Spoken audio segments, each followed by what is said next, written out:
that happened was good, but that was unintentional. First off, yeah, Raider Nation, there is a lag. There is a lag in my computer. Apologies, but I'm going to do this the best I can because this is a great evening, and only because Mr. McElroy suggested that I dress for the event. I'm dressed for the event. Not full, but just enough of a taste so that y'all know that Captain Jack is alive and well in a very hot Florida studio without air conditioning. So if you hear feedback, it's probably my two fans that are going to keep me somewhat comfortable. And I will also say that I learned from Van McElroy himself. No, I got my shorts on there, Asylum. I'll stand up and show you. The running gag here, Van. Sometimes I don't wear shorts or pants. So that was what that was about. But also, Mr. McElroy, unfortunately, in his residence, it's hot as hell there too. So we'll get through this. We're going to enjoy each other's company. And without further ado, and hopefully there won't be too much of a lag, I bring to you Raider Great Safety Van McElroy. Mr. McElroy, how you doing? I know that's a little long-winded, but you don't know the captain very well, but I'm verbose. I can go on and on and on. That's why I said, give me a heads up when you need to go, like, check please, like with an old waiter, check please. When you're ready to tap out, just let me know. But again, sir, I thank you expressly and implicitly and for sure, truthfully, from the bottom of my heart, to be here talking Raiders and even some Seahawks for any of us, because we got a mixed group of people here. There's some fans from all over, but obviously Raider Nation is here to listen to you, Mr. McElroy. Again, Van, a salute from the captain to you, sir, and thank you for being here on this Tuesday night. Captain, thank you for having me. I'm excited to be with you. I'm so glad you brought all the stuff and put it on. It just makes the whole show better. And it's amazing to me as I've gone through this whole process of life that I'm getting on the other end where, as I said before, I'm a bit worthless and uninformed these days. It's a good place to be. But there are no better fans on the planet than Raider fans. And that's just a fact. and we appreciate that as well. I did have to make. No, it's our pleasure. I did need to tell you something as well. I see the picture that's above your right shoulder, which is the same one that I have. But I'd be honest and tell you, if I put it up, I wouldn't get any air from the fan. I decided I had to have that picture up. So there, man. I have my. It's one of the greatest secondaries to ever play the game. I know I was part of it, but when you have three players in the same secondary go to the Pro Bowl the same year, that's a pretty good secondary. And the other guy should have gone. I just don't think coaches and players could have swallowed it up and voted for all four of us. Three was enough. So and we lost Mike Davis a while back, and it was just a sad day. I mean, he was just a good man, a good friend, a good teammate, a great player, and it was just it was a difficult day. It really was. We went up and was able to see everybody, and certainly saw Judge and Spike and which is Lester Hayes and Mike Haynes, and we hugged on each other and just talked about some good old times and it was just it was difficult, and saw his wife and kids and loved on them a little bit. But good man, great poster. I think it's one of the best all-time posters on the planet. So there you go. Well, I honestly do have it, and what I'll do is when my air conditioning gets fixed, hopefully this weekend, I will take a picture and send it to your phone saying, I wasn't lying to you, sir, because it's one of the best. It's actually one of the first ones that I had framed because I loved it so much. That the no passing zone, and you told me a little bit about it in the past. If you could tell the other audience about that photo shoot, I'm sure that they would enjoy that as well.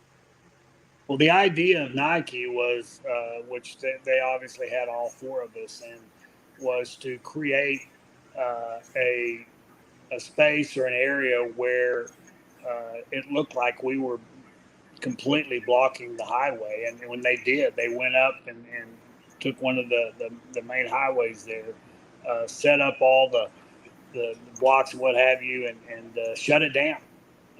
And then we had the motorcycles that they had out there, and obviously we had our motorcycle gear as best we could and put that up there. And it just, the way it all worked out, and as talented as Nike is, and the way they do things in their marketing, and it just made for, I think, just an outstanding way of being at one of LA's heavy highways there, and stopping all the traffic. We get our picture real quick, and then obviously move everything out of the way. But I thought it was pretty good, pretty fun, and certainly makes up for one of the, like I've already said, one of the best secondaries on the planet.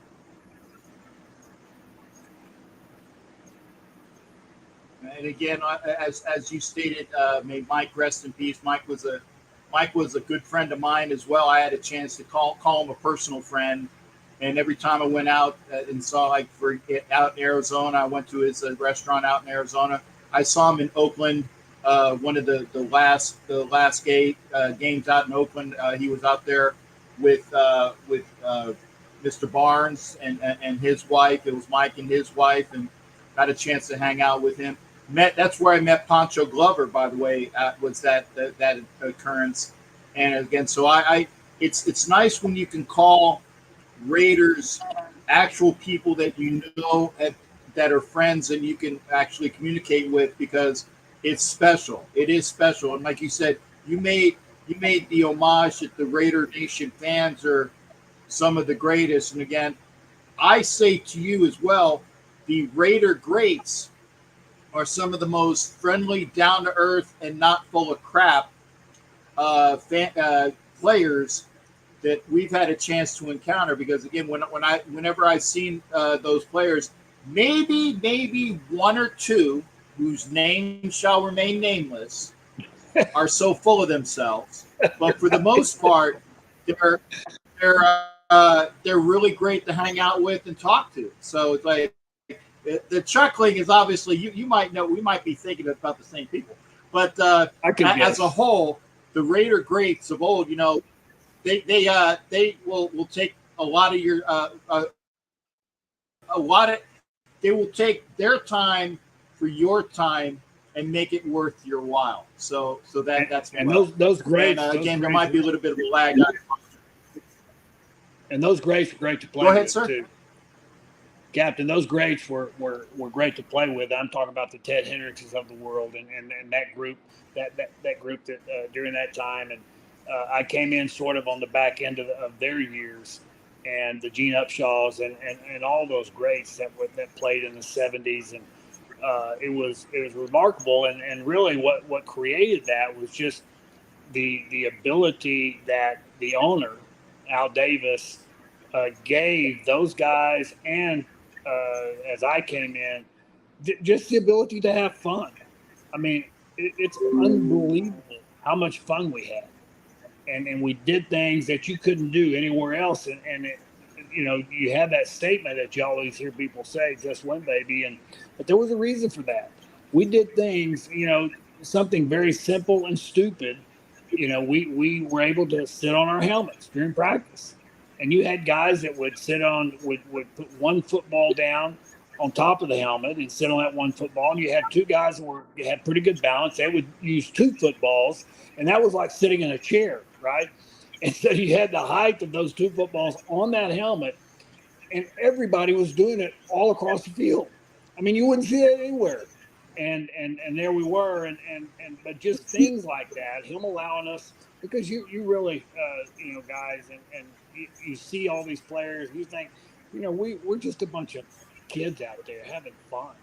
And I think sometimes it gets to a point with some teams, because it's a tough sport, especially back then. I mean, you could be cut tomorrow, but allowing guys to have fun with each other did a couple of things. It drew us closer together, and it really, really made a team play well together.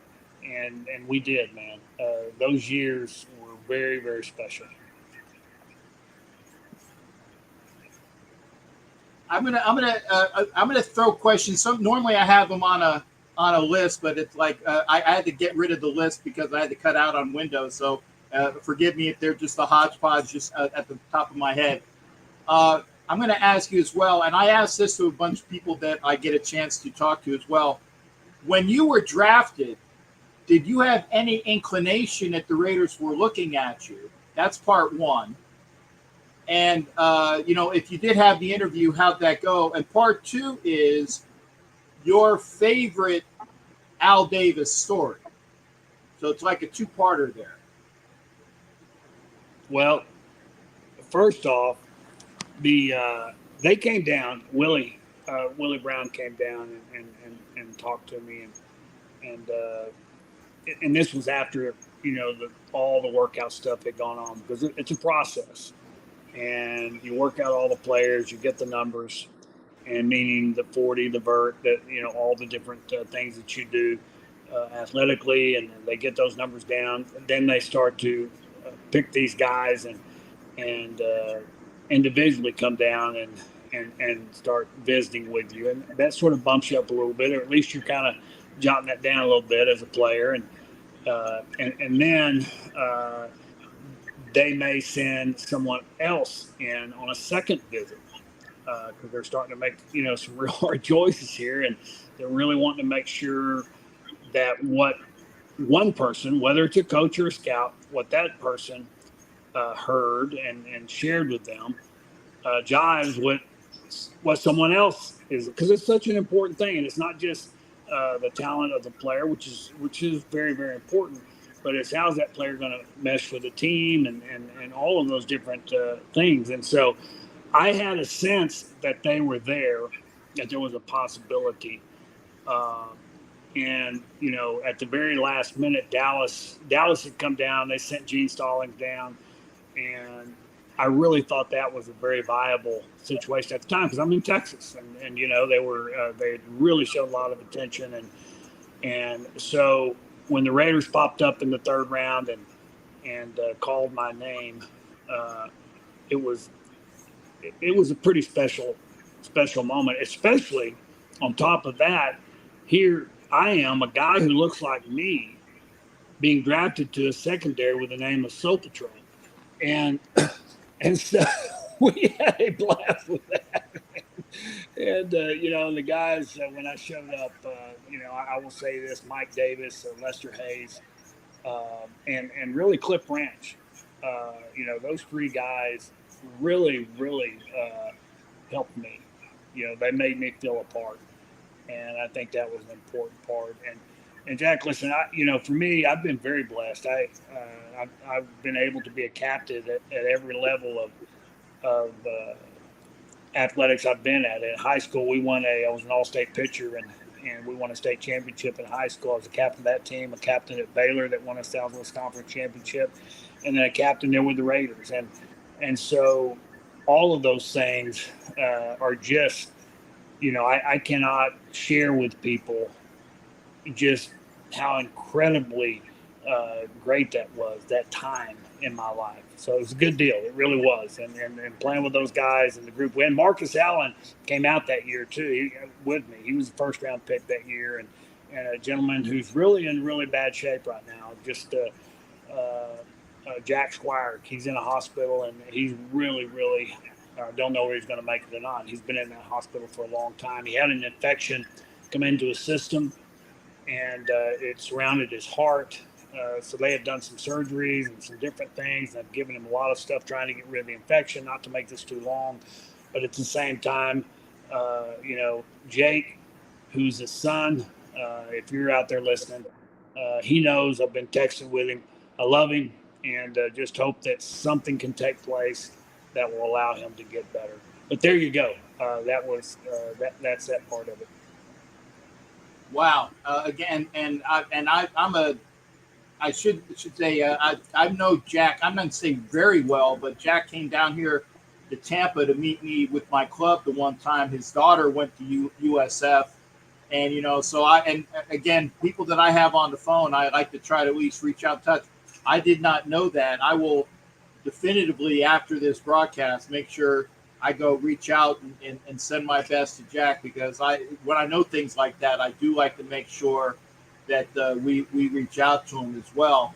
So again, and we got one of the I got clergy in the house as well. I got the Bishop AJ who's out in Vegas, and also a lot of people that will definitely keep Jack thoughts and prayers as well. So yeah, first time hearing about it. So I hope that Jack will be well. And again, we all keep our brothers and our friends and those that we hold the high esteem in thoughts and like that. So again, and we'll talk about this with your connection to your hometown, why we keep such things in our hearts, because we know the players that go with it as well.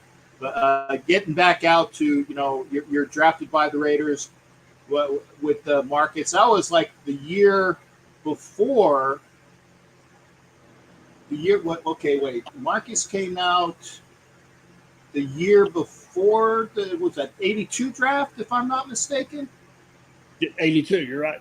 Okay, yeah, because I wanted to say, yeah, because I know that Marcus came out the year before you went to the Super Bowl. It was your second year, his second year, when you went to my neck of the woods in Tampa to lay it on the Redskins 38-9. Not that I know about such things, because I was up the road at the University of Florida getting ponded because I made a couple comments to a bunch of Dolphin fans about how they said we were getting our ass whooped because they got their ass whooped the year before, and I had everybody in their dorm room by halftime because of Jack's interception and whatnot.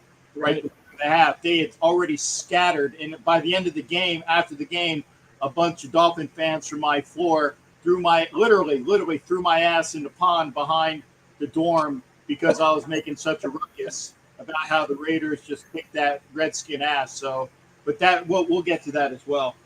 But again, the camaraderie there that you have with your teammates. You already mentioned, Cliff, and may he rest in peace. Mike, of course, may he rest in peace. We've lost a lot of players along the way. Are we forgetting any? Obviously, Willie, may he rest in peace. Gene, may he rest in peace. It's unfortunate that we gotta say all of these players with the due reverence of resting in peace, because again, the life of a football player is hard as it is, and then once you get to well, we're not young, okay. Right. You're a little older than me, but not by much. Right. But when you plus you put your body through all of the hardships and the banging and things like that. And I'm going to throw this question out there because I don't want to forget it. What is your take on because it was over to the right? And by the way, if you have any questions for Jack, not Jack. I'm sorry. See this I got Jack. Yep, absolutely. If you got any questions for Van, make sure you put them on the right, and I'll get through them into the comments. But the Raiders of today, or the NFL of today, does it piss you off about? And I'm going to say it, the pussification of the game. Say that last part again, Jack. I'm sorry. Yes, sir. Does the pussification, and it's beyond wussification. It's not a W.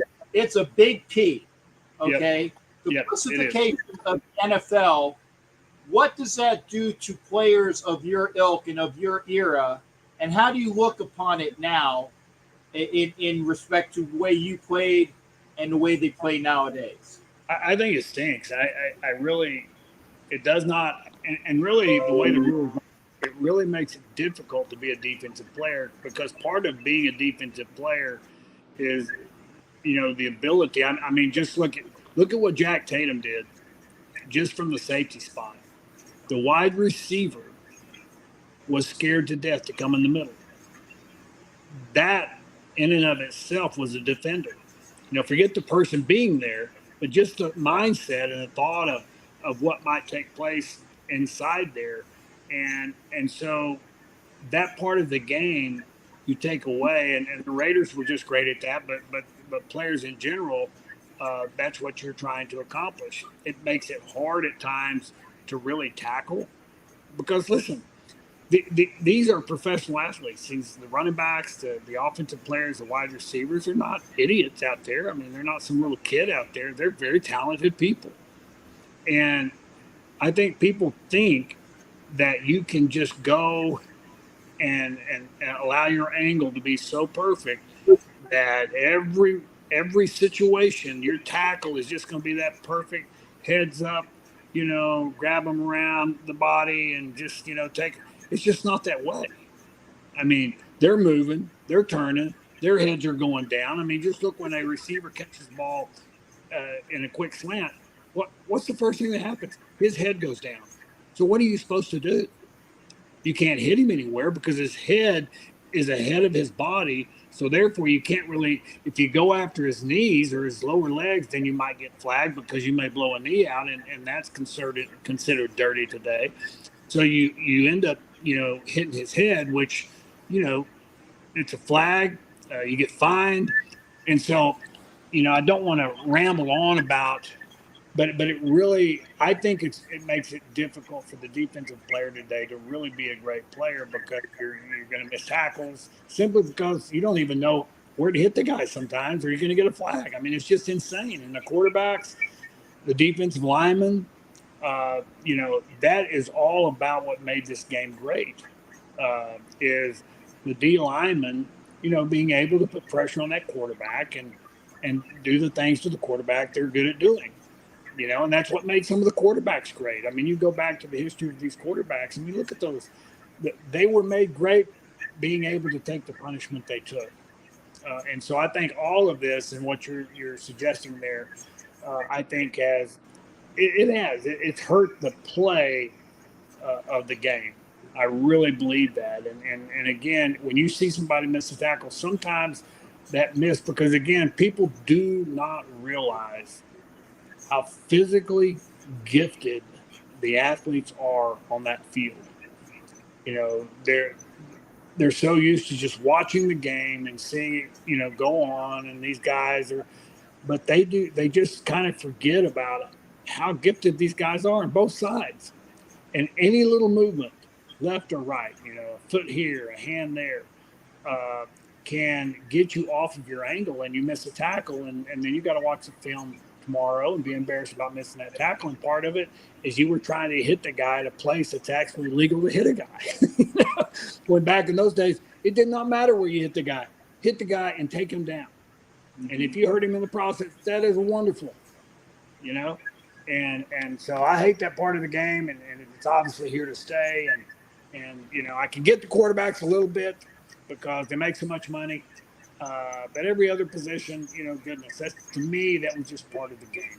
And I don't really care for what they've done today. It's spoken like a true Raiders safety along the ilks of Jack Tatum and George Atkinson and the ones that followed you with Stacey Tran, again, another, may he rest in peace. Stu Schweigert, who's a friend of the show as well. So I've gotten a chance to at least have you and Stu on, so I've gotten two safeties back there, and obviously talked with Mike as well. But I'm gonna put this one up as well. The hardest player NFL wise that you had to cover in your time in the NFL, and that could go obviously through your time with the Seahawks as well. Who was the bastard you hated to play? Because he was going to be the hardest. He was going to keep you active all day. I will go with a couple of. Let me give you guys. First off, I'll give you the receivers, and there's two that come to mind.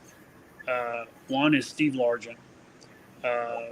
Steve was one of the most gifted receivers you could ever want on your team. I mean, he gave Lester all types of problems.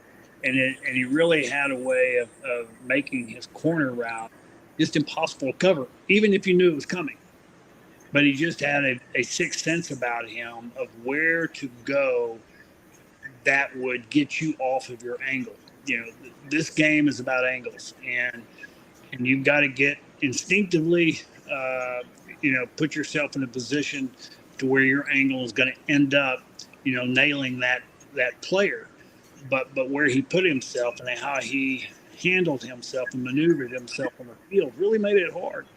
And the other guy, another guy, a completely different type of player, was Willie Gall.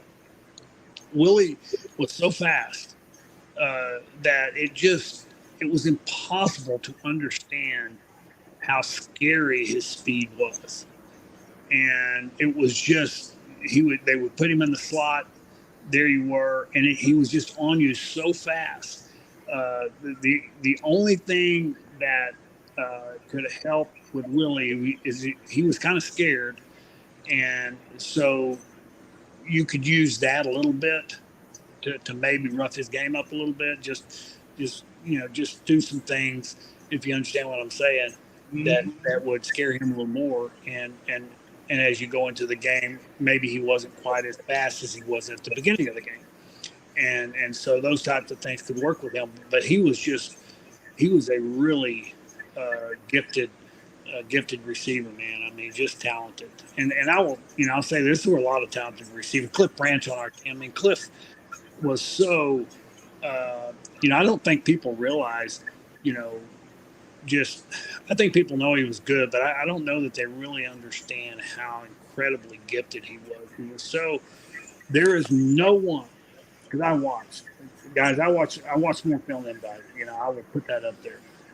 But his quick slant was so incredibly hard, because what people don't understand, all the things that go into a slant, he's trying to get himself away from the cornerback, but when he slants inside that corner and gets a little separation there, then he's trying to give his body an angle to get himself away from the safety that's coming in to clean him up, and that's not easy.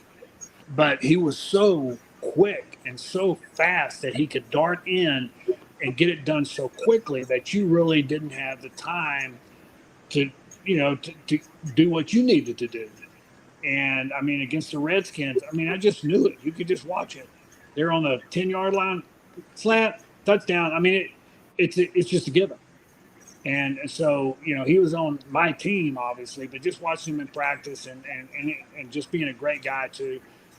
He was obviously a big time receiver, and there's a lot of guys I could go down the list of, but he was. Those guys were really good.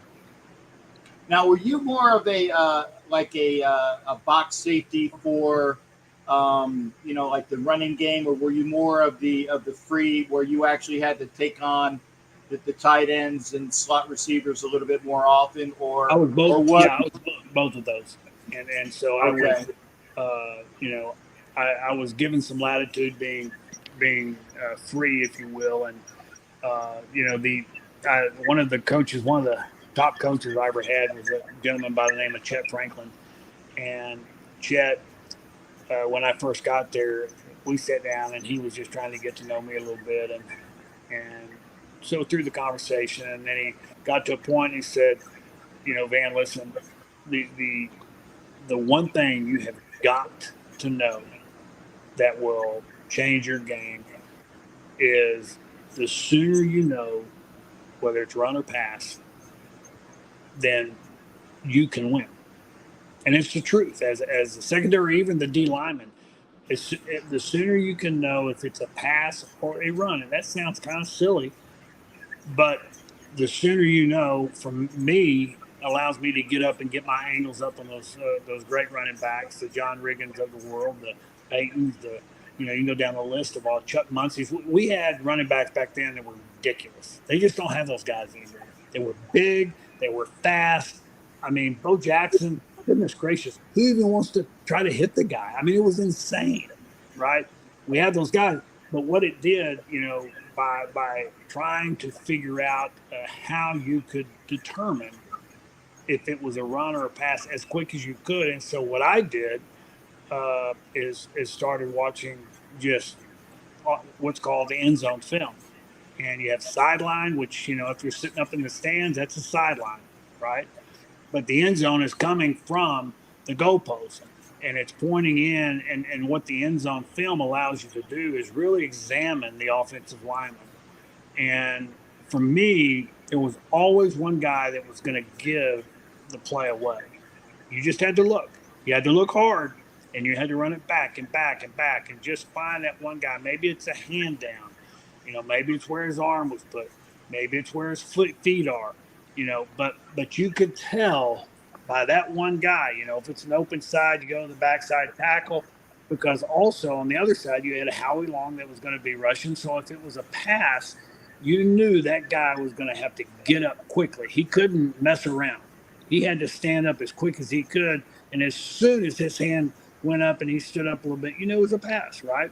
So all of those things enter into the game that you're trying to present for yourself as a safety to allow you to get up to the run, to cut your angles down so you can make good hard tackles, but then also allow you to get back to an area when it's a pass. And in doing that, allowed me, which, part of my skill sets, I was very instinctive and could get from the middle of the field to the sideline as well as anybody. And to make that interception on the sideline from the middle of the field on a fade, that's a difficult play, but I could make those because, of the way I watched film and instinctively were able to really get into that, to the mind of the quarterback at times, if you will, that understanding the O-line and just how the setup was and which guy you could choose depending on the formation that was going to give you the information you need to know. It's there. It's just a lot of people didn't look hard enough. That makes sense?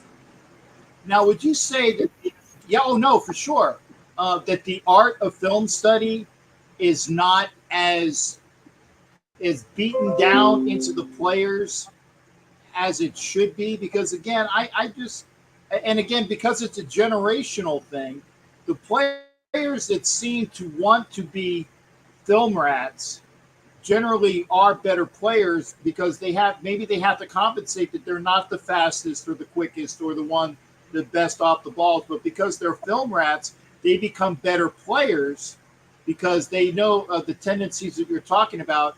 And I would say, am I wrong in saying it? Because again, I'm not a football player, at least anymore. I never played in National Football League, and I don't know the players that you know as well as with the alumni, with the Raiders and with the other players as well. Is that something that is not intoned on the generation of today as much as it should be?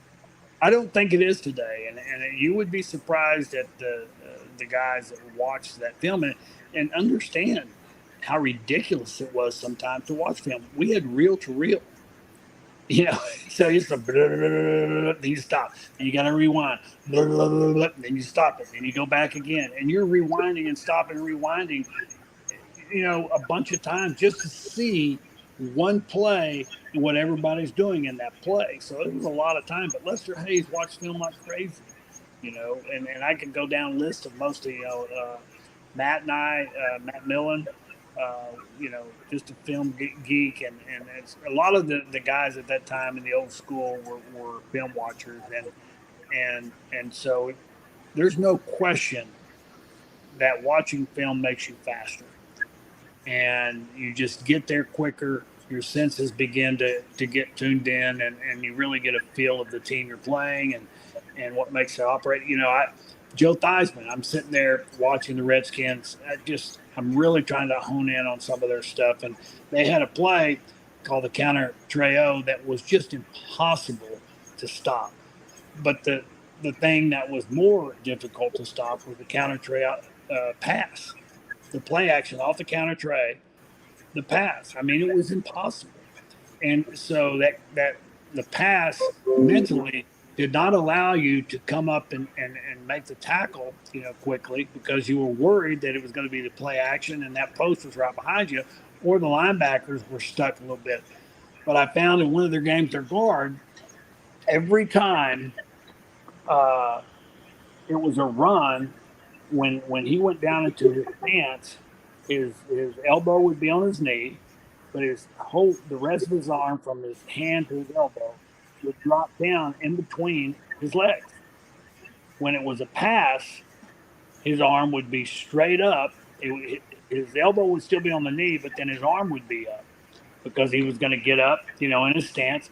But and I started watching this, and I was going, "You've got to be kidding me! This is like gold."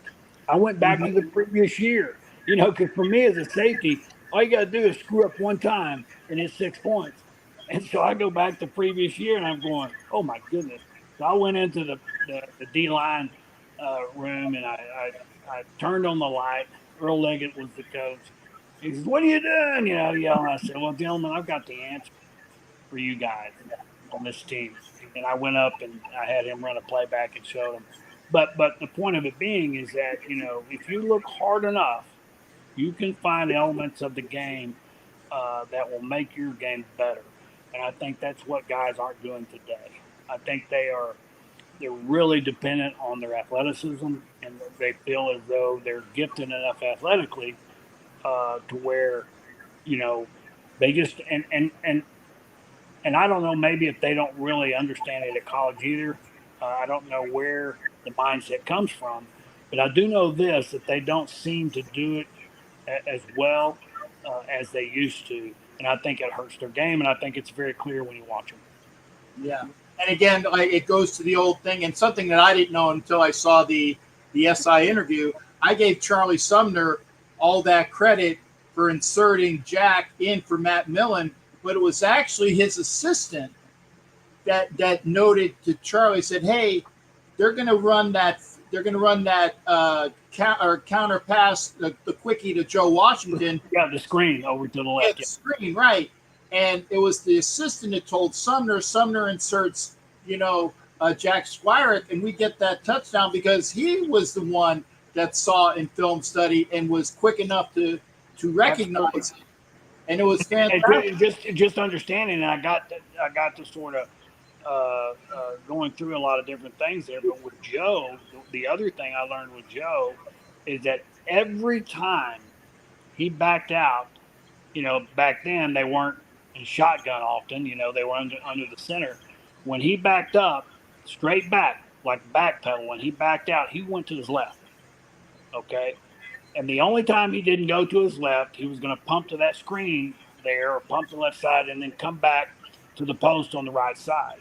That's the one pass that he would do that. But when he sprinted back, he was going to the right. But it's little things like that certainly allow you as a player to be what I would call a professional. We're not college players anymore. We're not playing out in Sandlot. You're professionals. And so find a way, guys, do your job and figure it out. And guys, some guys did it, some guys didn't.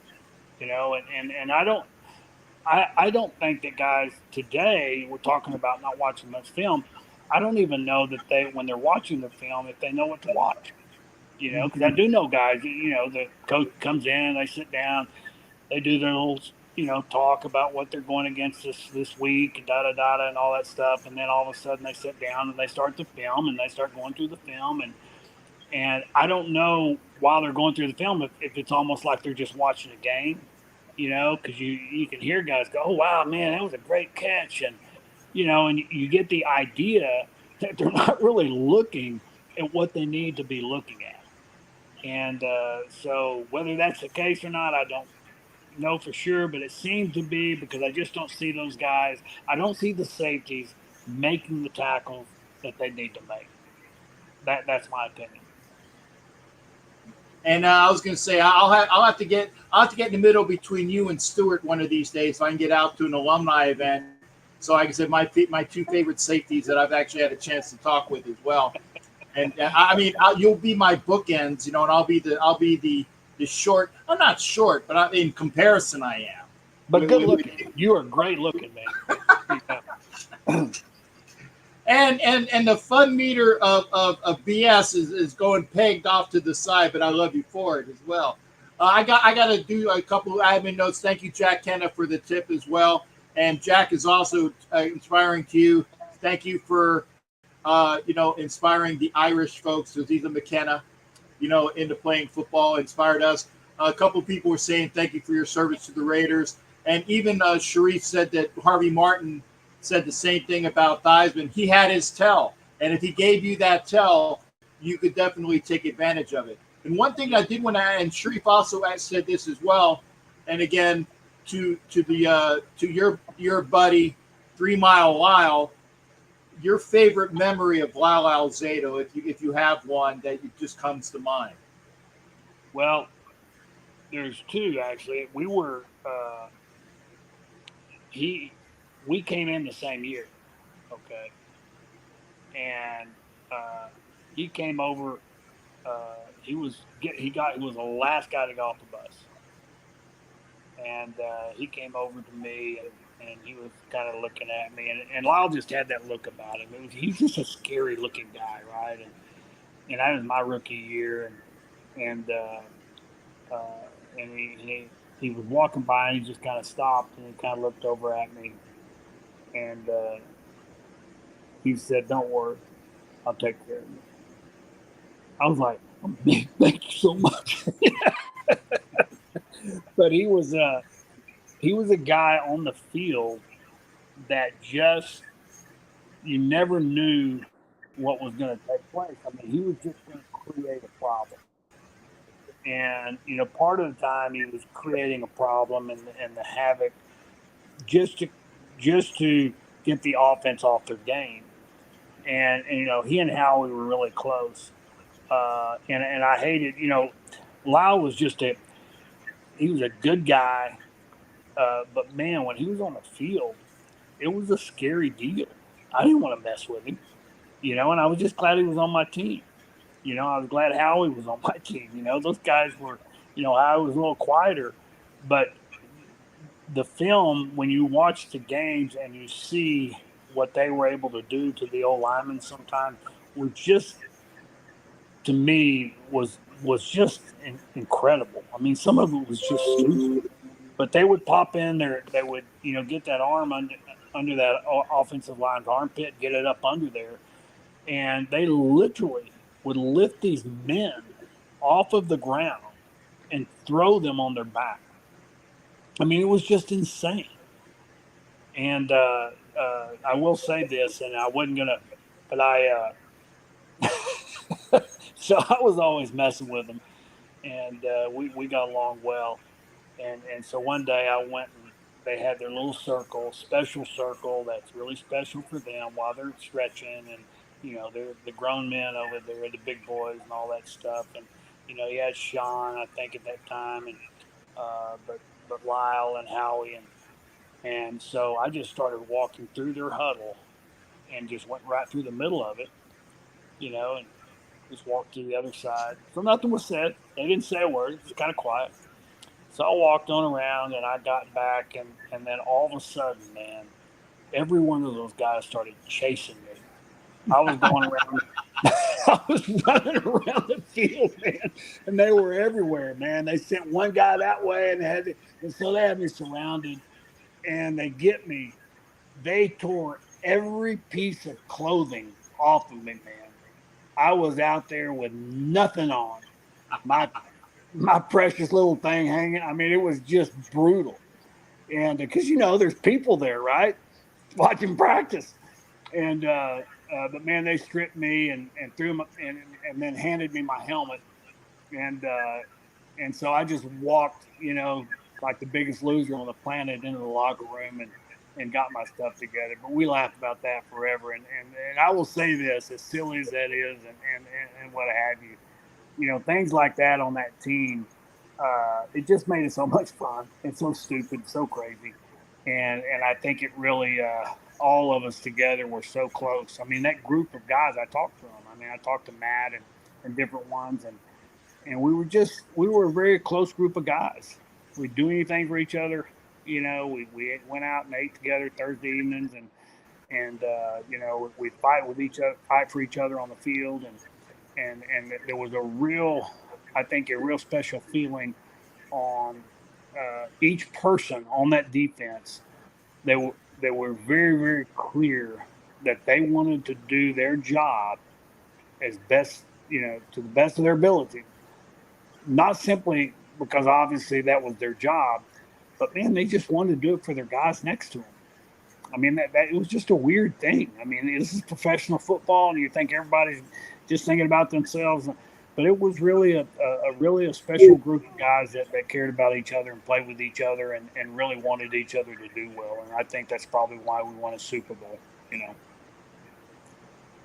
Actually, and Van, I thank you for this. You don't know this, but you gave me my special moment of the and the reason why I say that is this: when I would do interviews with my buddy OG Jack Daniel, he would and this would be kind of like the surprise question. He said, "Give me an instance or an occurrence that is not known by anybody that is the wow moment."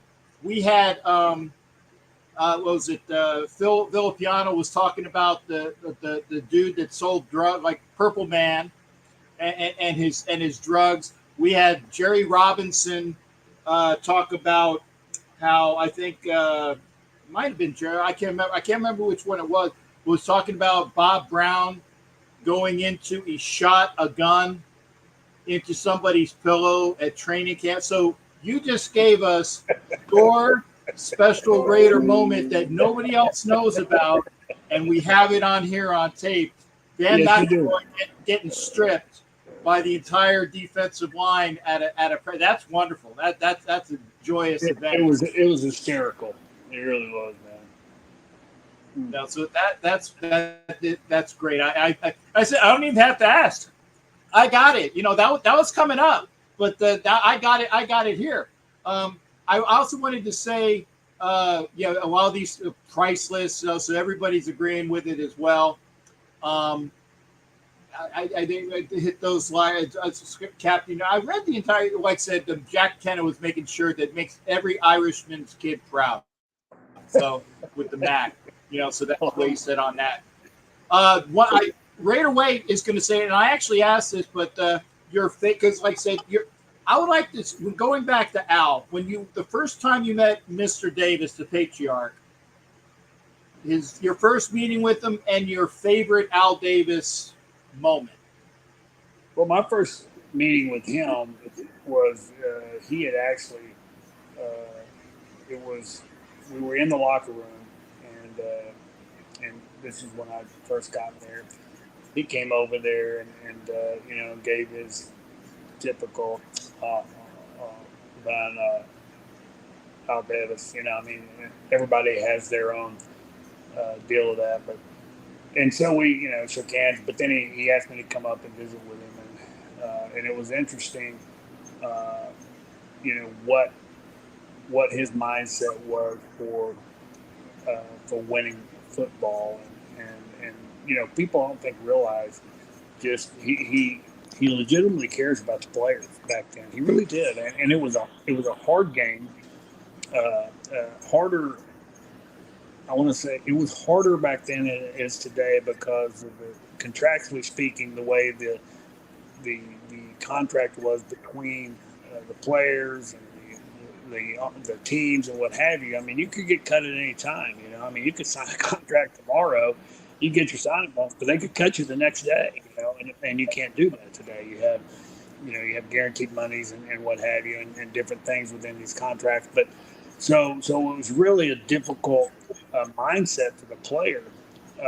But Al was a guy that really took care of his guys. And he told me then, he said, Vine, listen, but you play for me, and I'll take care of you. I mean, and that was, and you're talking about just a kid from Uvalde, Texas, that is all of a sudden in California and talking to Al Davis and hearing that from the man. And all you had to do was look up and see and see the players that had happened to, and I mean, you had to perform. It wasn't some game here. I mean, it was real.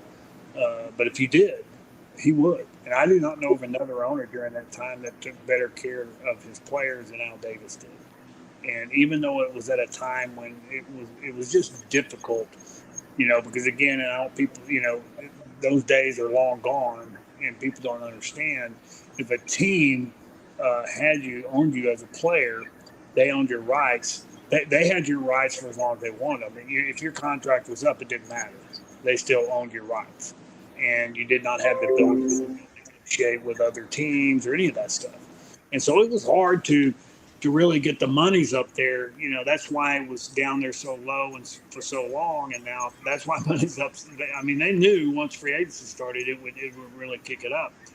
But within that whole process, within what the teams were and the control that they had on the system, Mr. Davis was as fair or fairer than any owner out there, and better to his players than any owner out there at that particular moment in time.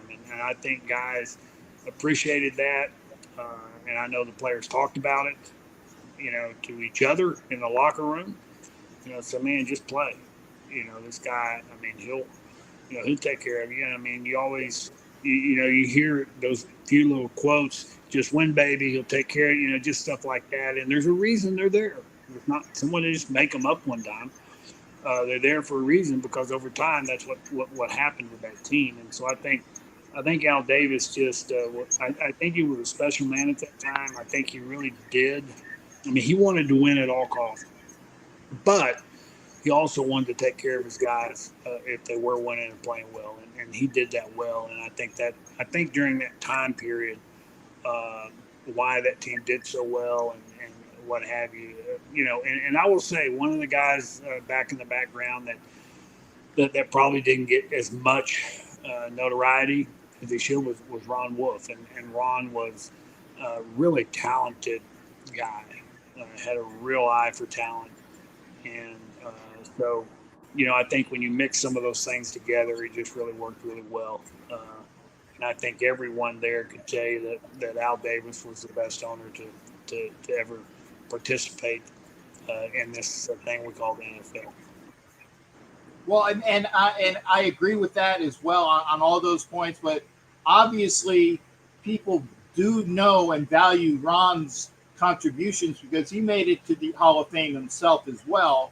So right. The fact that, all the things that he did as the de facto general manager, because he wasn't the GM, but he was like the player personnel director with Al and all those. And I would hear from, I hear from John Kingdon how the drafts went. Basically, Al picked the first round, and then you guys picked the rest, because I have my guy, and I don't care what you are saying.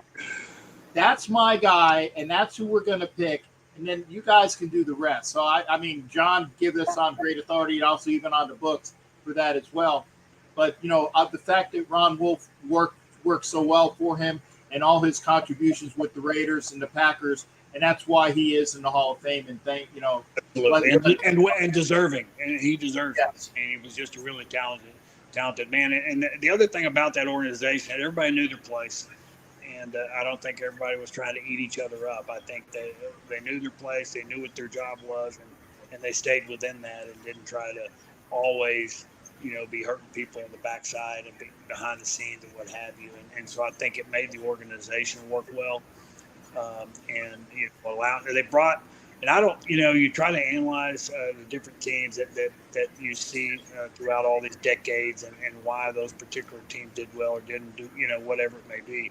But I know they really brought in players that would play well within the system that was on that team.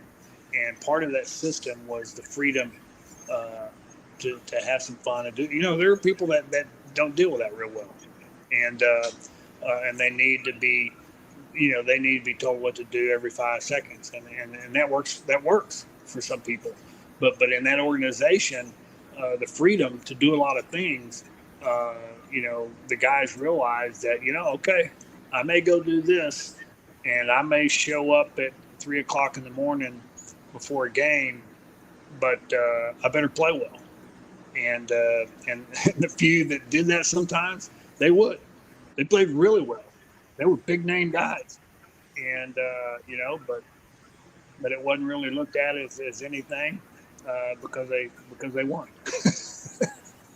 I got and Mike Serra asked a question, and we've alluded to it as well about the pussification of the NFL and the differences in the NFL from today to yesteryear.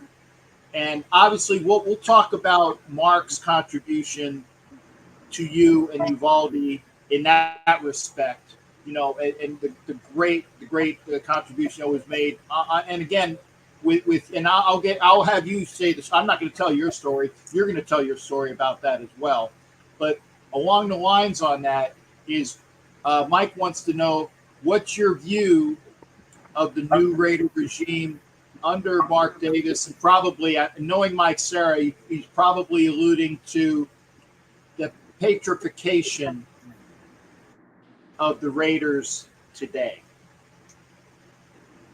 Listen. First off, I think Mark Day. I think his dad would be very proud of him. First off, I think Mark and what he is running and what he's trying to accomplish.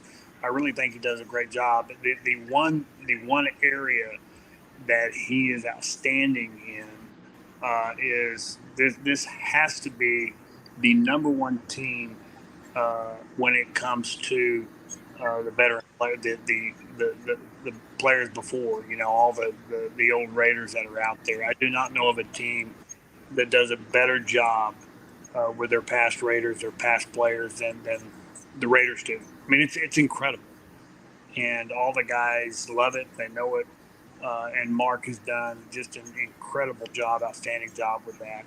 And I think from a team perspective of just winning.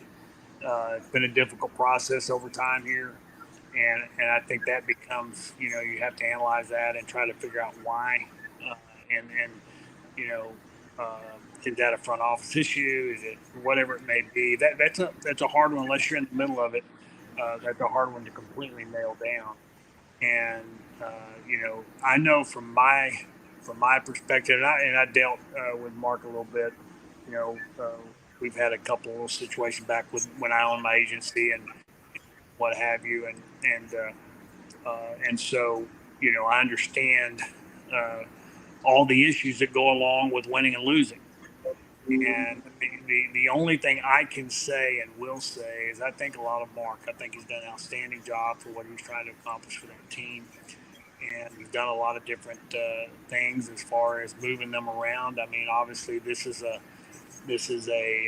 league that needs money consistently to pay players. There's as much money that's being paid to these guys, and sometimes you have to leave places to find places to get more money. I mean, you just do. And I know everybody initially felt bad with the Oakland situation. I mean, Oakland was a great place for the team. It was just sounded, the Oakland Raiders. I mean, it just sounded great, but they didn't have the money.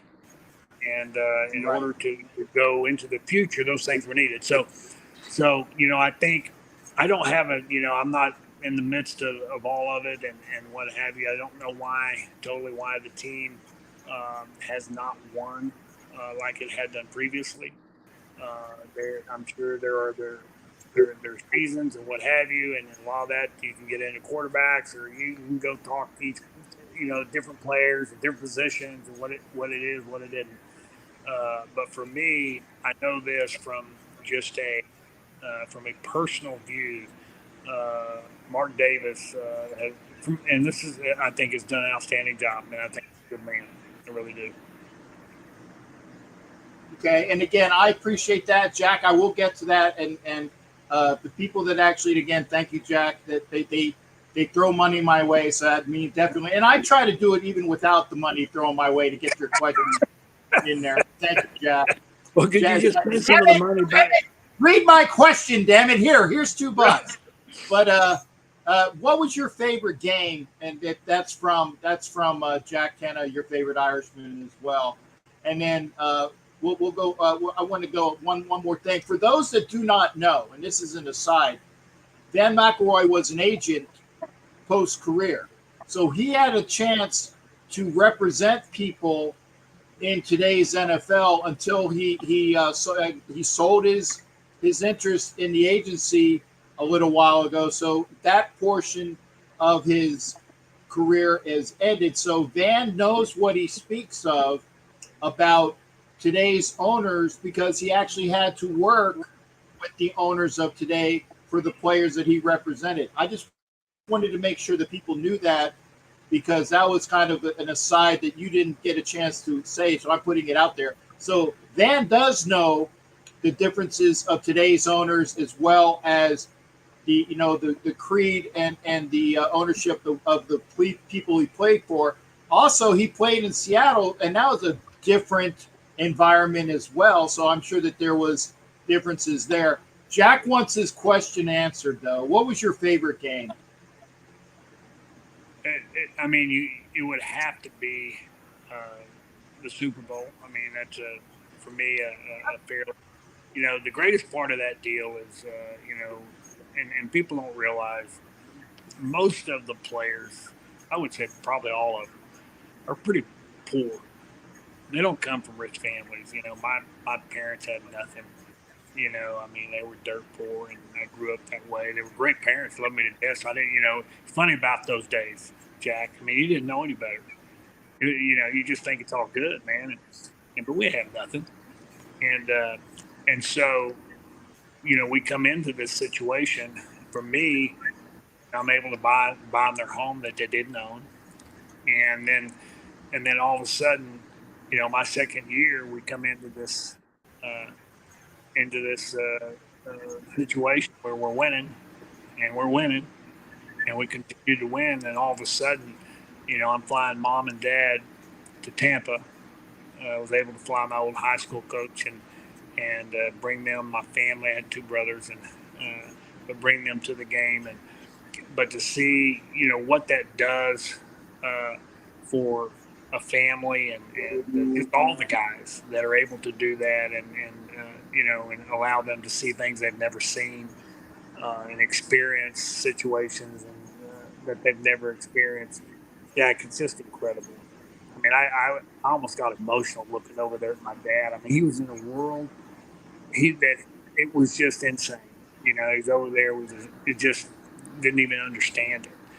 But stand on the sidelines at practice, when we're there at the Super Bowl. So all those things, that was the greatest game. I think, you have situations in that game that really made it the greatest game, for me that was just so wonderful. And just the calls that were made. And you already presented one that was so perfect by Charlie and having Jack go in and Joe throwing the little screen and intercepting it going in.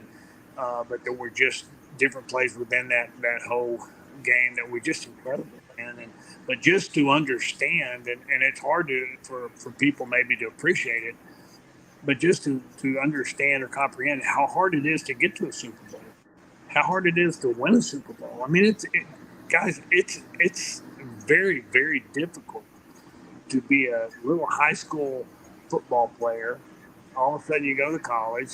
Well, man, you went to college and played okay, and then you're drafted to the NFL. Now you're in the NFL, and all of a sudden you go and you win a Super Bowl. I mean, it's just insane, to think about it. Just think about how many people there are and how many guys, football players are, and here you are. And so my point of all that is that as I've gotten older and I look back at some of these things, I just very, very, very fortunate and very blessed to have been around so many great guys and fun guys and really great teams. And why I was able to be on a state baseball team, a Southwest Conference championship team, and a Super Bowl championship team, I don't know. But I was, and it was really good. And so all of those things, really, really make it for something very, very special. And so I have really made an effort to let some of those guys know. I check in on Matt all the time, Millen, and he, and Matt had a situation, and which I'm sure, with his heart. I mean, just think about that. Went in and cut his chest open, spread it out like you're gutting a deer, and pull that heart out. And Matt actually called me the night that he said I'll give you another one here, but he called me up and he said, Danny Wanny, it's time to pray. And what happened on the Vanny Wanny deal was that my wife Gail had dropped me off at practice one Saturday, and we were going, or Friday, and we were going out. It was an out-of-town game, so most of the time the wives would just drop, their husbands off and take off. We wouldn't pull and park the car there because we're going to be gone for 3 days. So she pulls up there right, close the door there, and I've got to walk across the sidewalk and then through the door. And so I get out of the car and I start walking, towards the door. Well, the two East Coast guys, Howie Long and Bill Piquel, they're always standing on either side of the door, both of them. They're just looking for trouble. I mean, they're up to no good. And so they're just standing there. And so I'm walking, and all of a sudden I hear my window go down. And, windows back then weren't like they are today. They were a little noisy back then. And so I heard it, and all of a sudden, I heard, Vanny Wanny. I didn't know what to do, really, at that moment. I had a couple of choices. I could just go through the door and act like I didn't hear one thing, or I could do the smart thing and turn around and go find out what she wanted. Well, I turned around, I went back, and she said whatever wives say, and I can't remember what it was. So I turn around, I go back, and I start walking through as soon as I walk through the door, Bill and Howard, both of them together. Vanny Wanny? Oh my gosh, man. And the whole locker room knew it within, and it was just brutal. So fast forward all the way to where we are today. Matt is going into surgery to cut his chest open, and he calls me on a cell phone on the bed and says, Vanny Wanny, it's time to pray. Oh my goodness. That's a different nickname than Judge and Spike. And, my nickname on the field, Judge name, I was Crash. We had I was Crash. Right. Lester was Judge, and Mike was Spike, and then Mike Davis was Mad Dog. Mad Dog, right. But I like Vanny Wanny. And the only people that will know that are people that watch this. So unless you say, well, I mean, I'm sure you've said it to others, but again, if you go to a Raider event and if they come up to you and if they call you that, you might say, did you hear that from Captain Jack's show or did you hear it from somewhere else? I'd just be curious as to. Well, I was going to say, Jack, I said, it's only between you and me, and I know for a fact you will keep it secret. I will, aside from the 28 people that are here now, and whoever else sees this in the future. But it's all good. Mum's the word on that. And again, and I said for you, I even brought out the brand new regalia. I brought this out for you as well. Oh my goodness! I can't. Yeah, I got to get it, dude. I got to get an extender on it though, because normally what I wear is thicker than this, so it's like a tight bracelet. So I gotta find an extender. That's good, man. Yeah, but for you, like I said, I'm wearing this. For you. You are the man tonight, brother. You really you did. Like I said, it's a slim down version. Well, actually, not in the belly, but it's a slim down version of my outfit, which I will be more than happy to show you when I get a chance. Are you going to be at Alumni Day? Are you going to be at any Vegas games this year or any road games? I am planning to. I'm going to go. We're headed up to. I'm going to go. Actually, one of the players represented was a wide receiver by the name of Jordy Nelson, and he is getting inducted into the Green Bay Hall of Fame. And I'm going to go to that, and he asked me to come up there with that. But my plan is to get up there this year. I miss those guys, and Brother Thomas flying, man, and we're moving. And, people are going, and so I need to get up there and see some guys and say hi, I love them a little bit, and just talk, man. So I'm planning. Sure. And like I said, we said this pregame. You come to my neck of the woods, we're going out. We got Miami. If you want to come over for that. If you go to Vegas and you're going to Vegas, let me know and I'll meet up with you as well, because I go to my season tickets are right next to the Raiders tunnel. Oh wow. Okay. So actually, Howie's kid, the one that didn't play football, is the one that sold me those season tickets. Okay. So I am right next to the Raiders tunnel. The black hole's on the other side, so I get a chance to like look down and see the guys when they come out. So I'm very easy to find. I mean, you look at this ugly mug with this stuff. I'm very easy to find. So if you get out to Vegas, most of the players they're in, the nicer lounge area, with the where they keep the players at. But if you make it out, I'll be more than happy to try to come up and see you as well because it'll be fantastic to do that. I am looking at your stats because I got to do the proverbial stats from 82 to 90. I thought you went beyond that, but I guess I did. I played for 92. Okay, 82 to 92. That's what I thought. Yeah, because it says Raiders and then it was like Seattle, but for some reason, it's not showing your Seattle stats. No, it doesn't. It's just You've got 82 to 90 with the Raiders, and then I was traded in 90, and so and all of that. Tom Flores was the general manager up there in Seattle. And so he traded, and I like to say he traded for me up there and put me on scholarship for a couple of years. and it was all I was able to make a couple plays for him up there, but it was good, man. And Seattle's a great place. It's a beautiful place. Goodness. And the people obviously Flores, great fans. Flores wanted you for his team because he knew the product he was getting. And by the way, Asylum, I get it. Shame on me for saying outfit because I say I don't wear a costume. This is a uniform. And he caught me on that. So that's like $5.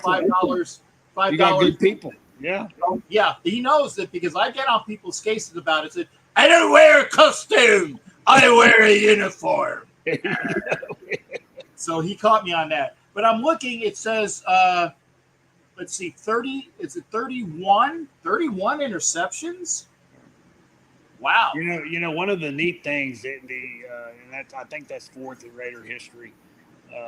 On that, but to be a part of the all-time 53-man squad there for the Raiders, and second behind Jack Tatum there, free safety, was pretty cool, and I think it just goes to show that we had a lot of good players during those times, and when you're around good players, they make you look pretty good too, and to have two cornerbacks like Mike Haynes and Lester should be in the Hall of Fame. It's just silly. He really should, and I wish I could get a hold of him and just go through why he should be in the Hall of Fame. He was a linebacker in college, and here's a linebacker coming into the NFL, going to play the toughest spot in the whole NFL, and that's a cornerback for the Raiders. And he was a slam down, bump and run guy, and he just he was so big that he just scared guys, and he had it so perfected that if he got his hands on you, it was over, man. But he had great quick feet. He was very fast, and all of those things together. I mean, you just watch. I watched him on film time and again, and he just. I mean, it's just silly. He should be in the Hall. And but being able to play with two of the greatest corners to ever play in the game, and the D line that we had, and just the players on that team, man, goodness, man, just what a deal, for an old kid out of Uvalde, Texas, and it just I don't know why it works sometimes, but man, it worked and it was good, and so I'm able to look back at it and think everything. Things worked out pretty well for me in that whole situation, going to some Pro Bowls, being all pro, all that stuff was just wonderful, man. It really was a good time. Good time. And I'm going to see, Kenneth says I didn't read his super, but I did. Okay. Or on this show, it's McKenna because it's the Irish slant thing. Okay. Right. But he asked for your favorite game. Obviously, he said it was the Super Bowl, but I'm gonna do an offshoot because he said I didn't do it. Of those 31 interceptions and of those 9 fumble recoveries, according to Pro Football Reference, because I try to at least get some good stuff. Was there anyone that stood out to you as being like that interception meant a lot to you because it was against this quarterback, or that fumble recovery meant a lot to you because either you blasted somebody or somebody else blasted them, and or it was a fumble recovery which stopped the drive that won a game. Any of those come out for you in your mind? I think there were some games against Denver that really stand out against John, and there was in Kansas City. There's an interception I made that was actually from the middle of the field on the sideline, and I say that, and people understand, but that's impossible.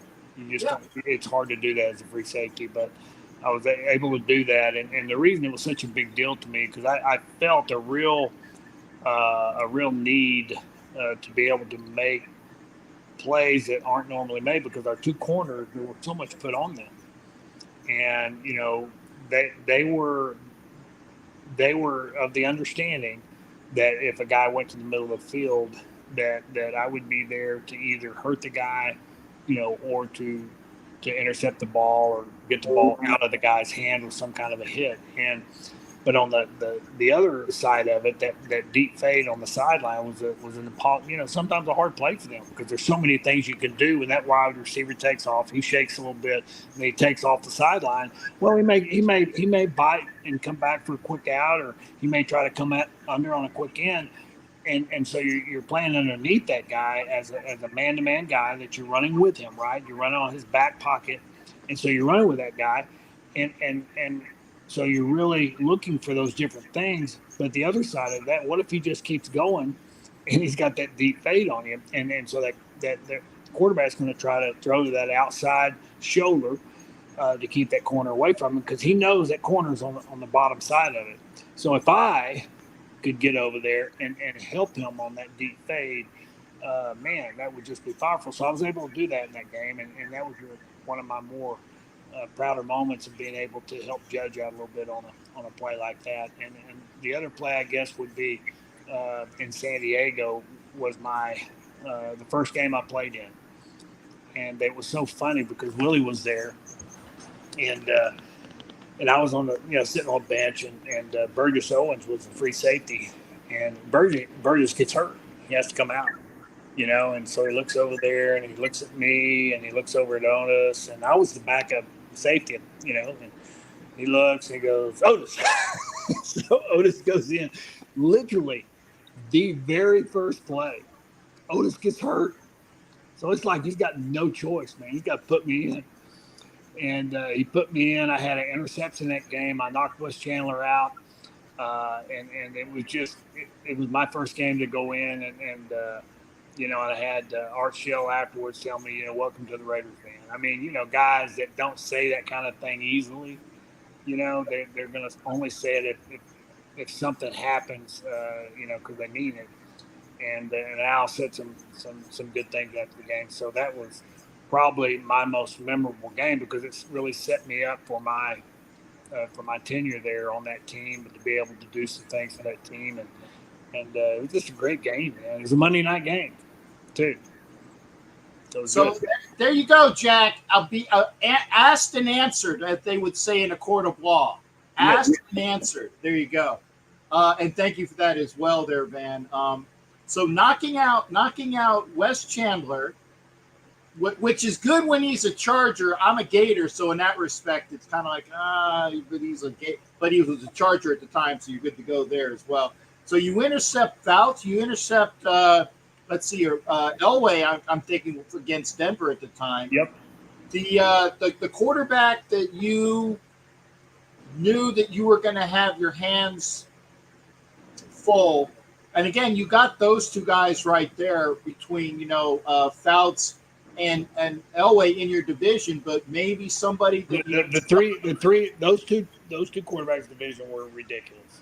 The other guy was Dan Marino, and I was going to say the problem with those guys and with Dan is that Dan would throw the ball regardless.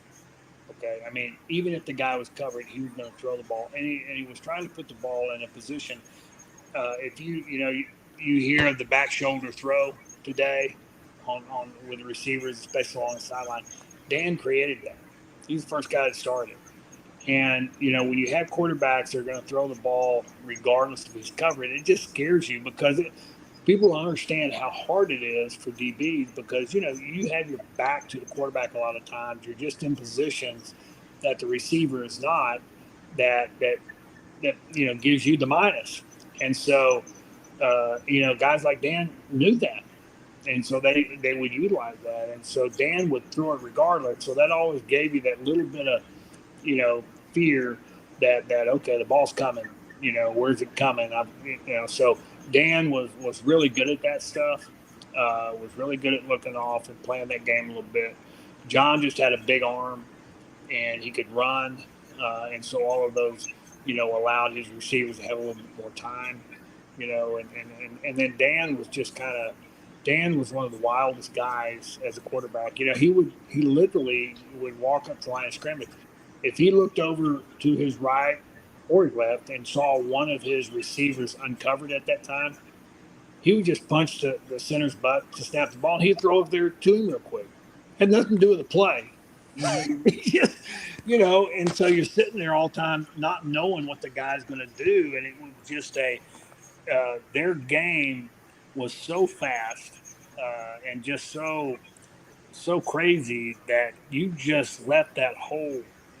After the game, you were just worn down physically, but you were worn down mentally because they just did different things, in the Dan Fouts days. Eric Coryell was real, and they made it work as well as anyone could. He was just a great quarterback. I remember the '83 game in Miami. Again, I'm up in Florida at the time, and that was the one where, it was obviously me being a Raider fan in Florida with a bunch of Dolphin fans. That was a game that I dreaded more than anything because I said, my boys better win this effing game or I'm not going to hear the end of it for a while.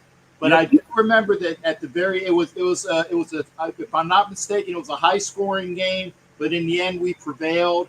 And at least I got a chance to walk around campus like this with my Raider hat on, and all those people that, had the Dolphin hat on, I guess, I know it's a little bit there, but so you and the team always made me proud in that respect, always did. And they always will be as well. I'm going to ask this question because from Ref Guru, who is in charge of the NFL Nation Live channel, myself and Violator, of course, obviously. Yep. Ref and Violator and myself do shows on Wednesday, and Ref is a retired ref official from football who's a Raiders fan. So the oxymoronic, you put things that, official and Raider fan, they do actually coexist. So Ref is from Indiana, old school Raider fan as well, and he wants to know, did you guys have any names for your defensive coverages that Charlie Sumner or anybody else was trotting out there for your usage? No. I mean, our coverages it was the most basic defense on the planet. I mean, there were signs that I would give or Judge would give me where I knew where he was going to be on that receiver. He would brush his outside or I would give one eye where I was coming inside, but there were different things that we had, but it was the defense was so simple that it was really clear. And that's why I say, I mean, these two guys, the corners, were so good, is that we were telling you what we were going to run pretty much every play. And you just had to beat us, and you couldn't. I mean, it was just pretty powerful. And I will say this to show you just kind of how silly it was. I remember my rookie year, or my second year, we were in the huddle. It was a home game there in the Coliseum. And Charlie was on the sideline, and he was giving the signal out. And he did this real long hand. I mean, he was moving his hand all this way and touching his head and going down here and all this stuff. I mean, it just went on. And then he went up and went, And so all the stuff he did meant nothing. He was just being stupid. And it was cover 3, which was a 3 deep zone. And guys literally would start laughing in the huddle, and and you're in the middle of an NFL game, and it's just funny, it's so stupid, and that the things that not only the players were a bunch of idiots at times, but the coaches were too. They were part of the problem. Did Al Davis, and I got to ask this because Al always gets geeked for it. Did Al Davis have a secret telephone to the sidelines so that he could call down to whoever the defensive coordinator was? And he did have a line. If it was secret, I'm not the guy to tell you that. But okay. He did have a line. And his voice was heard when it needed to be heard. Okay. So at least we got, there's confirmation now that there was an actual hotline from Al's studio or Al's booth above. And you'd always see Al, on TV. There'd be Al, and then Jim Otto was normally there with him. Later on, Jim Plunkett would be, if he wasn't on the radio, he would be out there as well. But there would always be the Raiders that were tight with Al. Obviously Jim Otto was almost always there. So it is that, because people told me, nah, he did not do that. But when talking about Jim, and I'm sorry, Jim Plunkett, you bring him up, Jim was one of the more talented quarterbacks on the planet, and and it wasn't because he could run; he couldn't run, right? But yet, here's a guy that's leading the team to Super Bowls, and he was so good at what he did. But the one thing that he did better than anyone, and I did not, I didn't know Jim. I mean, I show up at the Raiders, but he threw a ball one time, and this is when I was first there, and I was going to the side, and I was able to get it. But the spin, the rotation, the way he throws the ball, it's the most catchable football on the planet. I mean, it's like if you stick your hand out there and that ball comes into your hand, it's just going to stick there.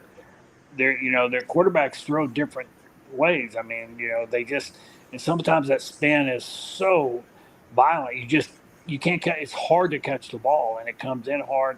Jim threw the most catchable football that you could ever throw, and I know that his receivers were able to catch it because of that, and it was just interesting to me, because you catch so many balls from so many different quarterbacks, and all of a sudden, it's like you've tried all the different,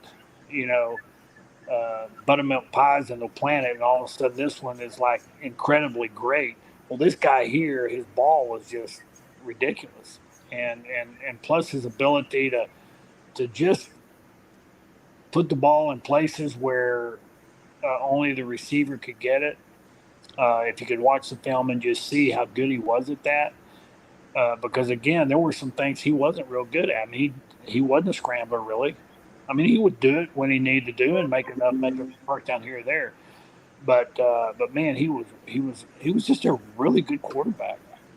He really was. Well, obviously, and this is obviously a trivia question that not too many people know about. He is the only person who is a Heisman Trophy winner, first pick of the draft, as well as a Super Bowl MVP. Okay, so there are other people that have some of those things. Absolutely. But people forget that when you say, well, yeah, but they forget that he was the first pick of the Patriots. Right.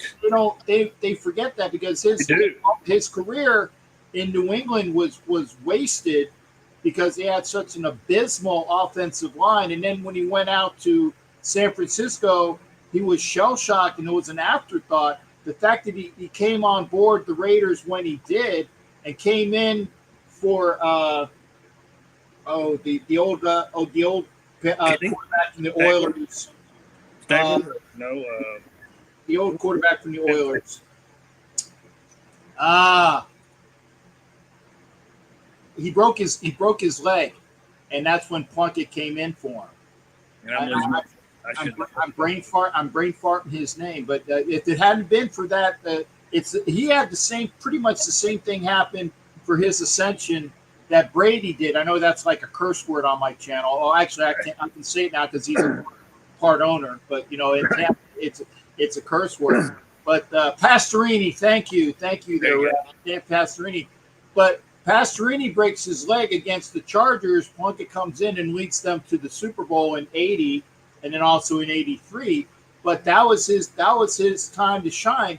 If Marvin Lewis hadn't broken Bledsoe, we wouldn't know about Tom Brady. So it's all about doing what needs to be done at the time. And neither one of those guys could run. Right. I mean, they just have a very, very special gift of finding the open guy. But both of them, if you watch Tom's balls, I mean, he throws a catchable ball, but they put them in places where the receiver's going to catch it. I know that makes it sound pretty simple, but it's a lot harder than you think. When you have people coming around and all over you and doing things, and just the pressure of the game in that position, but to be able to lock it in that way and be smooth with it and just put the ball in places where they need to be is hard, and they did it really well, and that's why they won. And why it took so long to fortunately get him to a place that fit his style. I'm glad it did, and I'm glad I was able to be there and be a part of it. And goodness, I just people will not ever be able to appreciate just how great that group of guys were. Yeah, they were super talented, every one of them. I mean, I go down the list of the defensive guys, but they were just great guys, man. I mean, it was so much fun, and I don't know what people think or don't think at times, but when you get a group of guys together that are that talented, that get along really well, and to play together that well, you're going to win, and that's what happened with that group of guys. We got along, we had fun. There's a lot of stuff, a lot of stories that just were it's just so stupid, and you would hear the story and you just have to laugh. This is a professional football team, right? It's just, so that's for me, guys. Jack, that's just what made it so much fun. It's just the guys, and I think that part of it lifted your spirits a little bit because it was a very pressurized game at that time, and allowed us to really play together. As silly as that may sound, we really played well together. And we're able to not just win, but as Al like to put it, completely dominate. Because we did. We dominated the Redskins and dominated some teams. So yeah, it was good, man. I got a question for you. By the way, John, reading the comments. Thank you as well, John. I'll be good to see you as well.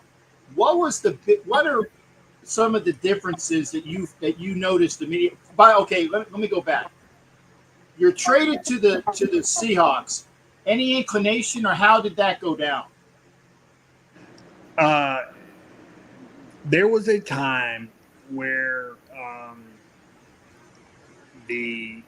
how do I say this? It was a difficult moment. We went through a strike in '87.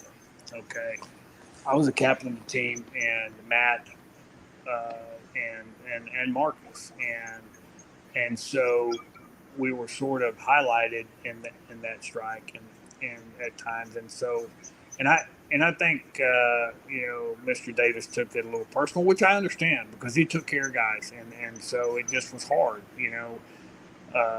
and it was hard for us, but we went through that, and I think there was just a deal that said, you know what, I'm going to get rid of these guys. And so over a period of a few years there, got rid of Marcus in a difficult situation, Matt, and then got me traded up to Seattle. And I think it was just my time, because of the situation that had gone on before.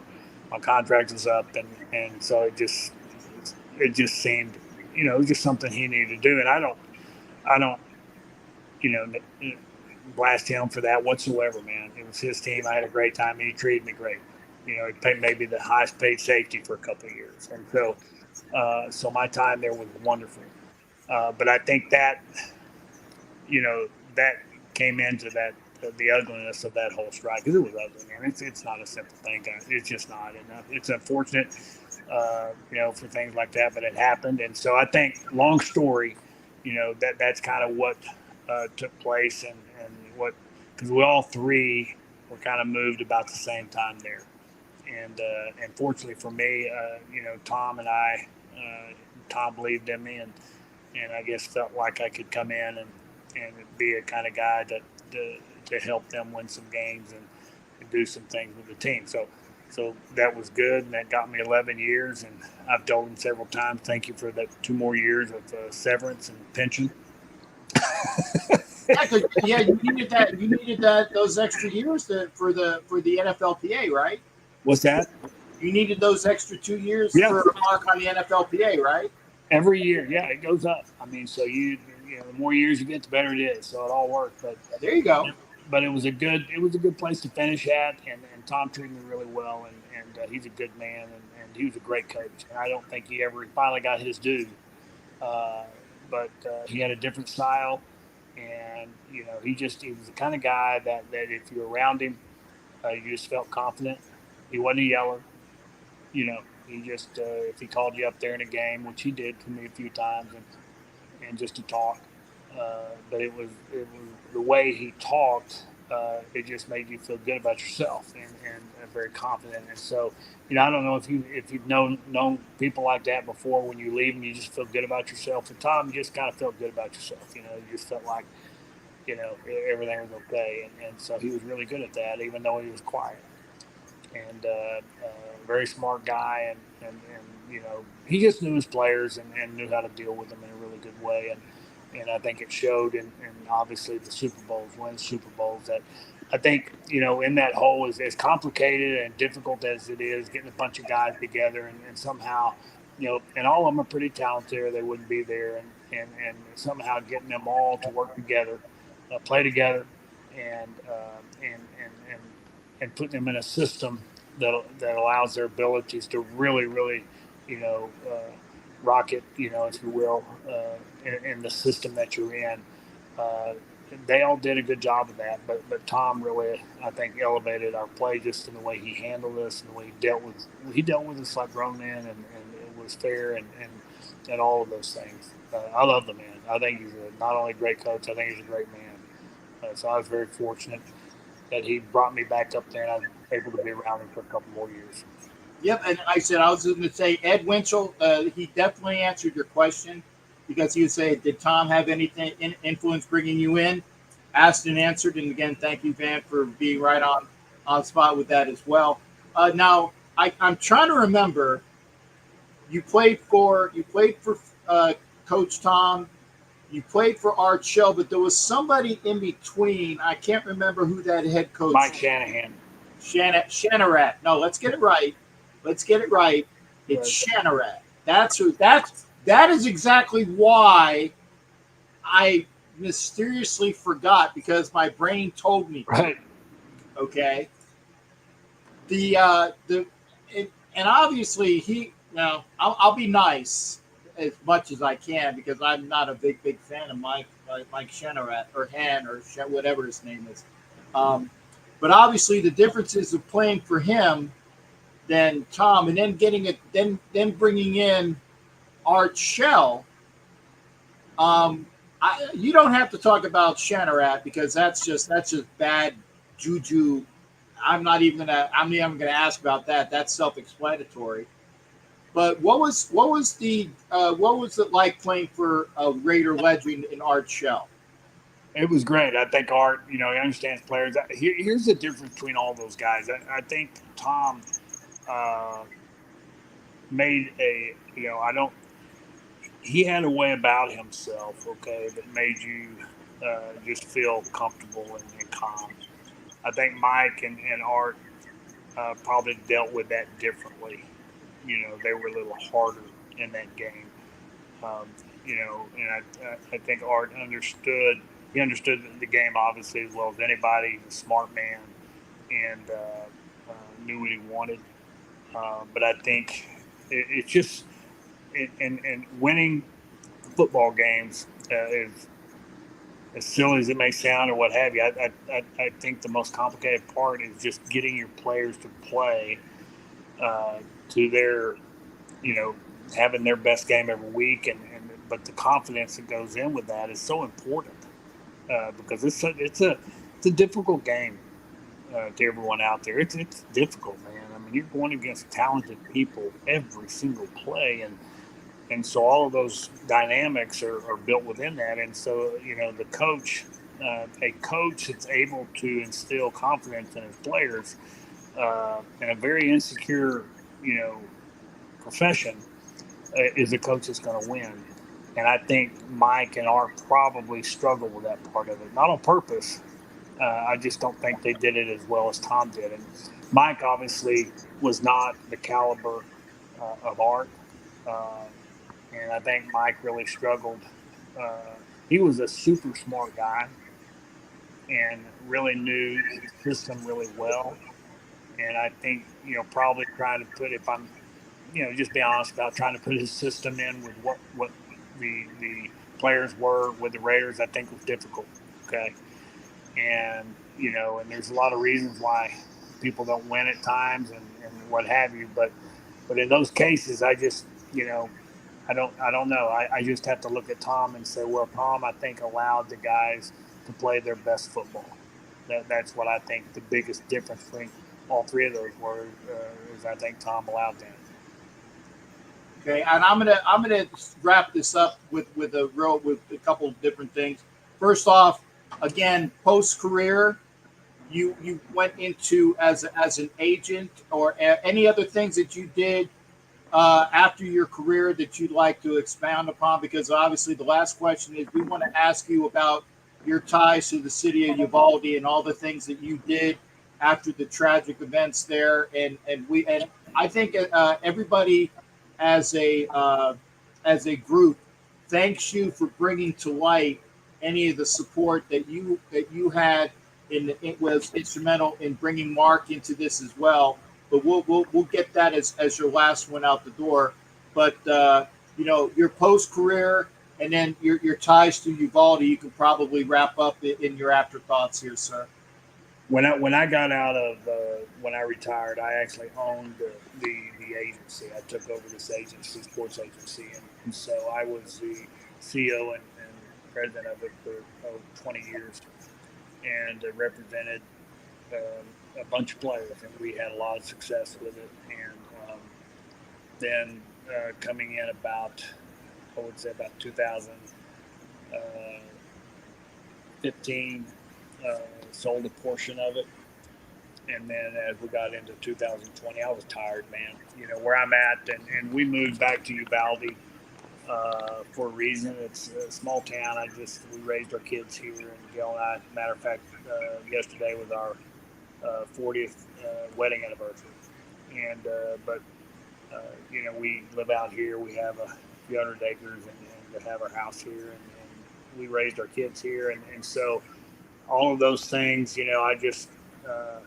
I was tired. I'd have to wake up and drive to an hour and a half to an airport at 3:30 in the morning, going everywhere, going to LA or New York or wherever it is, to see players and see families and go to games and do that thing. But we had a really successful. I was able to really had some good guys working for me and with me, and so we had a successful group, and so I was able to. I was very fortunate. Sold it.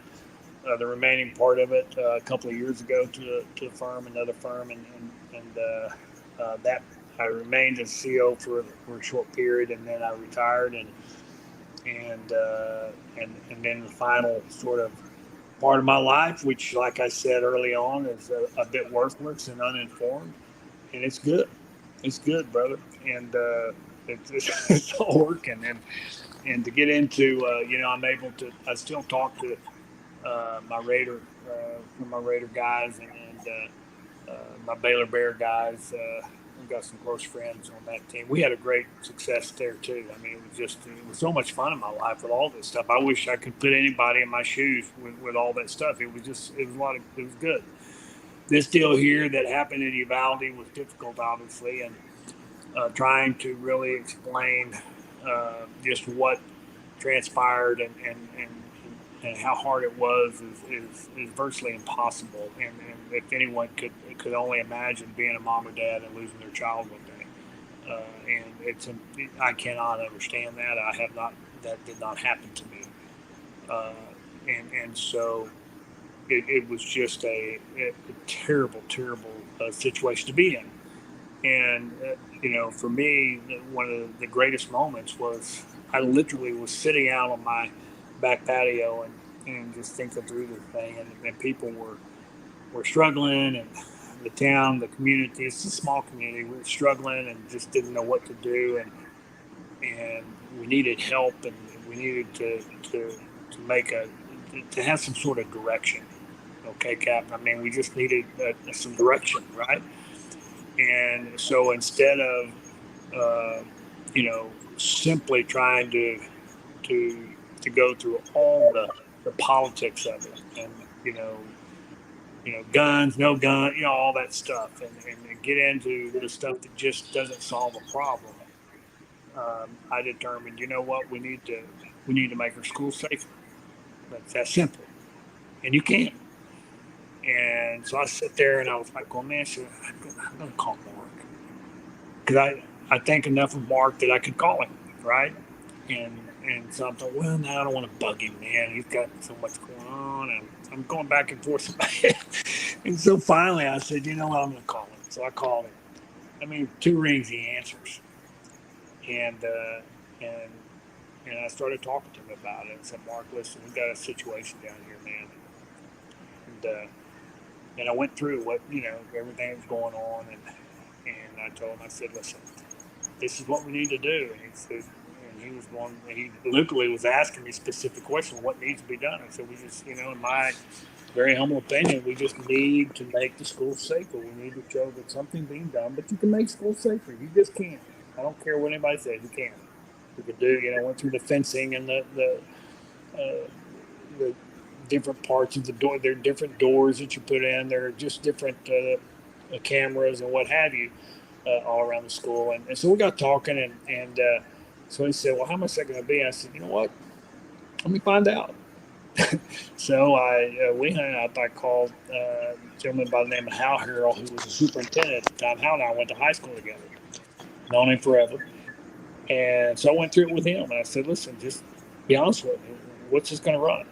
I don't need some big number I need the honest assessment of what it is. He said, well, we had a number. Let me make sure that it's right. So he goes and they talk and they come back, and then he said, well, it's going to be about $1 million. I said, okay.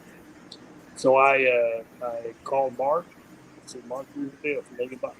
He said, that'll put cameras, fencing, and doors. That's the 3 things it'll do to all the schools that are in this community. There's a lot of schools.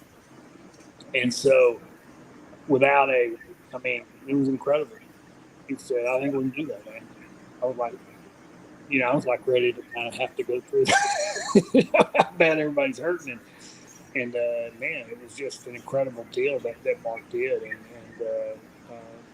I still have people here telling me, said, man, Mark did the Raiders, it's incredible what they did there. And so, he did that, and it happened quickly. I went again and talked to Hal and all those the teachers and what have you, and they were all wondering, because some of the people are starting to come up and saying, some grocery stores, just different ones around, saying they're going to give money, but they weren't doing it. They were just kind of talking. Well, Mark got his check here quickly. We were able to go and get, during the summer, get all the doors, the cameras, and I was on them about doing it. I'm sorry here, guys. You're losing me there. I had to plug in. but we got the doors, the cameras, and the fencing. And we were able to get most of those schools done before they started school this year. That's how quickly. And if anyone knows how difficult that is in this whole type of scenario, can't appreciate just what took place.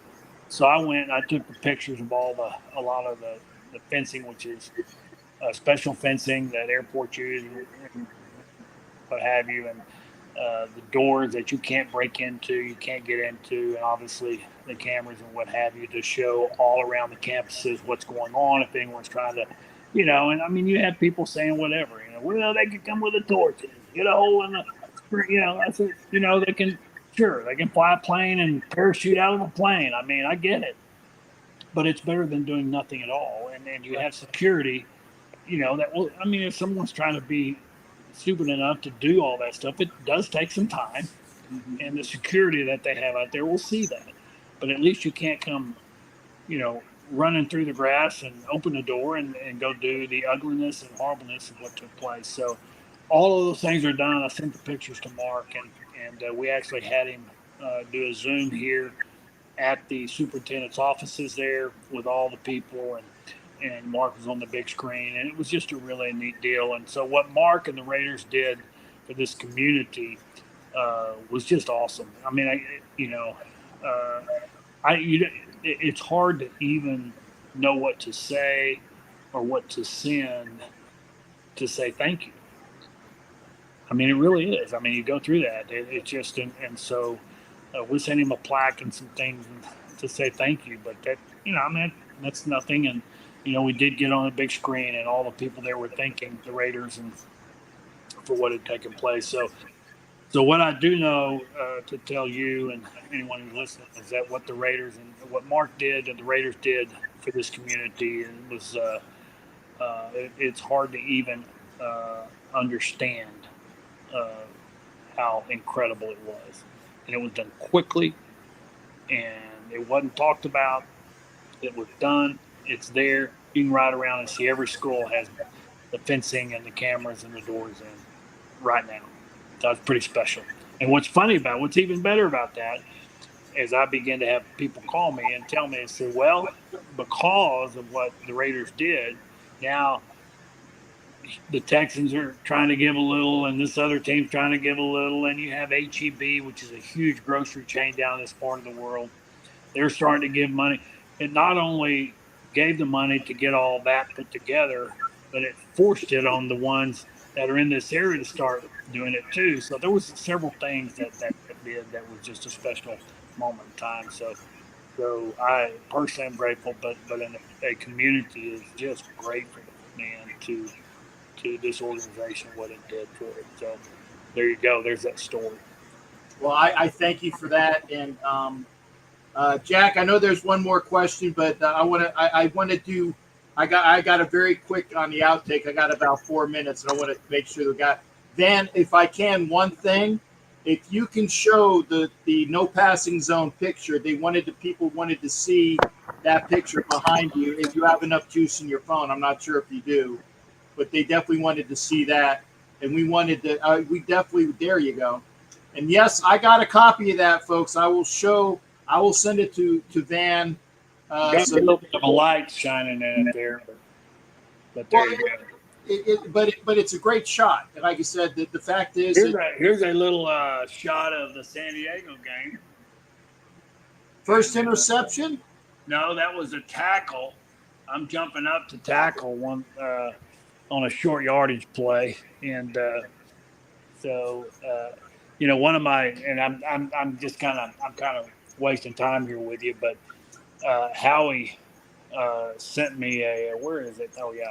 So Howie sent me this picture. It's one of my favorite things he sent me, but I said I wanted one autograph. And so the reading goes like this. There have been, let me get over to the light. There have been few people who in my life or career that have touched my life or have warranted my respect. You are definitely not one of them.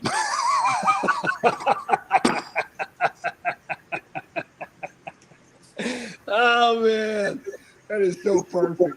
That's definitively a Howieism. Yeah. And like I said, I love your office. I know you can see a little bit of mine, but whenever you get to Florida, you can check out the captain's Raider room. And again, I'm not getting up out of my chair, but see, No, you're good, man. There's the Howie. You're talking about bikes and stuff. He has his motor Harley thing there. If you look at where the Gannon poster is, underneath that is where my no passing zone is. Okay. So it does exist. Like I tell you, there's the autographed Jack pick that I had him sign when he was down here. Okay. There's my the Raider train set and other things like that.